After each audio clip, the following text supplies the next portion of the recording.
mengatakan bahwa apa? Jihad di Palestina tidak syar'i. Jihad itu ada syarat, ada rukunnya, ada izin penguasa, ada kekuatan, ada kemampuan, dan sebagainya. Benar jemaah, jihad itu tidak boleh sembarangan. Makanya ulama mengatakan bab jihad ditaruh di ujung kitab fikih. Kan fikih itu urutan kehidupan sebenarnya, Pak. Kalau kita kaji itu nggak sembarangan ulama. Kenapa harus urutan toharoh dulu, kemudian bab nikah setelah bab dagang? Itu kenapa seperti itu? Itu nggak sembarangan. Kenapa bab jihad ditaruh di ujung?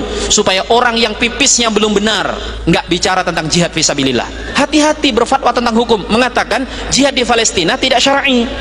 Jihad itu terbagi menjadi dua, jihad difa' dan jihad tulab. Jihad mempertahankan diri dan jihad untuk membela saudara yang lain. Itu hukumnya berbeda. Kalau jihad ofensif ada ketentuannya, nggak boleh sembarangan. Tapi kalau jihad defensif, membela diri, tidak ada syarat ketentuan sebagaimana yang telah disebutkan dalam fikih. Silakan mau dibuka di fikih mazhab manapun. Dalam kitab mazhab Hanafi, kitab Raddul Mukhtar, karya Al-Imam Ibnu Abidin, beliau mengatakan apa? Kalau musuh sudah jauh masuk ke wilayah kaum muslimin, maka jihad yang tadinya fardu kifayah berubah menjadi fardu ain. Mazhab Maliki silakan dibuka dalam Al-Muntaqa Syarah Al-Muwatta karya Al-Imam Abu Walid Al-Baji rahimahullah taala. Ini ulama besar dalam mazhab Maliki. Posisi beliau seperti Imam Nawawi dalam mazhab Syafi'i. Kalau negeri kaum muslimin sudah diserang, maka setiap individu kaum muslimin boleh berperang membela negerinya. Rakyat tidak perlu minta izin kepada penguasa, istri tidak perlu minta izin kepada suaminya, anak tidak perlu minta izin kepada orang tuanya. Kalau sampai memprotes, jangan protes ke saya, Pak. Silakan protes ke Abu Walid. Jadi antara alasannya, kalau minta izin kepada penguasa, penguasa ketika sudah dijajah itu biasanya sudah boneka. Penguasa begitu nggak mungkin akan menyuruhkan jihad. Mohon maaf Ustaz, dua-duanya mazhab Hanafi sama Maliki itu bukan mazhab saya. Saya mazhab Syafi'i Ustaz. Oke, mazhab Syafi'i. Silakan dibuka dalam Nihayatul Muhtaj karya Imam Romli atau dalam Tuhfatul Muhtaj karya Imam Ibnu Hajar Al-Haisami. Kalau kaum muslimin sudah diserang oleh musuhnya, maka setiap yang ada di radius tidak bolehnya jamak qashar salat, wajib ain untuk membela negerinya. Ini yang nanti akan jadi panduan ketika ulama-ulama yang ada di Indonesia menyerukan jihad yang diperingati sampai hari ini, Pak. Hari Santri tanggal 22 Oktober sampai kemudian meletus perang yang dikenal dengan Hari Pahlawan 10 November.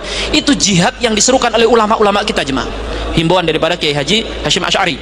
Beliau dalam fatwanya mengatakan bahwa negeri kaum muslimin sudah diduduki. Surabaya sudah didatangi oleh Nica. Maka wajib kaum muslimin yang ada di Surabaya dan di sekitarnya mengangkat senjata membela negerinya. Karena ini termasuk fardu ain. Untung orang-orang ini telat lahir. Coba kalau mereka lahirnya di masa kemerdekaan, di masa perjuangan itu, kayaknya kita nggak merdeka, Pak.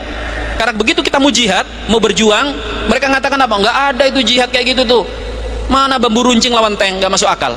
Untung mereka telat lahir, Pak. Karena kalau sampai lahir ngerecokin fatwa ulama.